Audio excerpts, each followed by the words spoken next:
When the war-bound Alexander looks to Homer's Iliad for the Greek ideals of courage and strength, he certainly found no better archetype than in the swift-footed Achilles. But a good archetype works, not just in considering their conduct, but in also observing how unvirtuous its opposite would be in comparison. To appreciate a virtue, one must understand its opposite. In other words, show me the courage of one man by the cowardice of another. The Trojan prince Paris, in this way, would be the perfect example to the Greeks, and to Alexander, of how not to act in times of war. Contrasted, of course, with the heroic qualities of Achilles, brave, strong, determined. This dichotomy of Achilles and Paris was so important to Alexander the Great that we even have narrative evidence of his reverence for these two Homeric figures. Plutarch records the following in his life of Alexander. When Alexander went up to Ilium, the gravestone of Achilles he anointed with oil, and crowned it with garlands, pronouncing the hero happy in having, while he lived, a faithful friend, and after death, a great herald of his fame. As he was going about and viewing the sights of the city, someone asked him if he wished to see the lyre of Paris. "For that lyre," said Alexander, "I care very little, but I would gladly see that of Achilles, to which he used to sing the glorious deeds of brave men." For Alexander, and for Homer, death was preferable to cowardice. Here's the allegory that Homer gives us, highlighting the Greek ideal of courage. Tensions between the Achaeans and the Trojans are at an all-time high. Both sides are ready to meet in open conflict. A 9-year occupation to seize Troy has been weighing on the hearts of the Greeks, but the oracles believe that the conclusion to this conflict is in sight. Suddenly, a striking figure appears and offers something that would baffle the onlookers.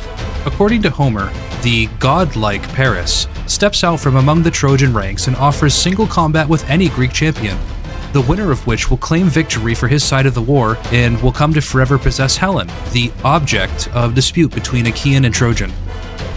It is no less fitting, then, that the Achaean veteran Menelaus would step forward to accept the challenge of Paris in this duel to the death, for Helen was once the wife of Menelaus, whisked away from under his nose by the Aphrodite-inspired Paris, a prince of Troy. Homer goes on, "But when Paris saw that it was Menelaus who had taken up his challenge, his heart failed him completely, and he slipped back into the friendly ranks in terror for his life, like a man who comes upon a snake in a wooded ravine and with trembling limbs goes back the way he came." Feel the linguistic draw between the cowardice of Paris and the primal fear of snakes. It ought to make you squirm in the same way that cowering back from a challenge would, a lesson for all Greeks.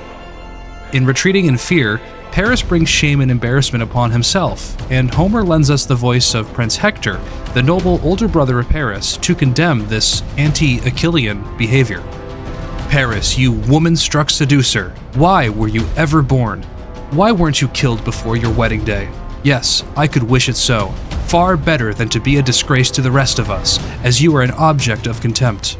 How the long-haired Achaeans must laugh when they see us make a champion of a prince because of his good looks, forgetting that he has no strength of mind and no courage. And now are you too cowardly to stand up to the brave man whom you wronged?"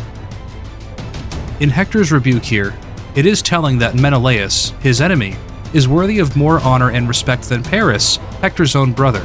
The difference, then, between a good enemy and a bad ally is courage, the will to stand up to a fight in spite of fear or opposition. For the prospect of glory in a short life was worth far more to the Greeks than a long life of cowardice. And Paris, no matter how handsome or charming he may have been, would be no template or role model for any Greek who knew their heroes. For if cowardice brings eternal shame upon a man, then courage and bravery net glory, such that transcends a lifetime. Such were the ideals of Alexander, and it's why Achilles has eternally been favored, while Paris is loathed.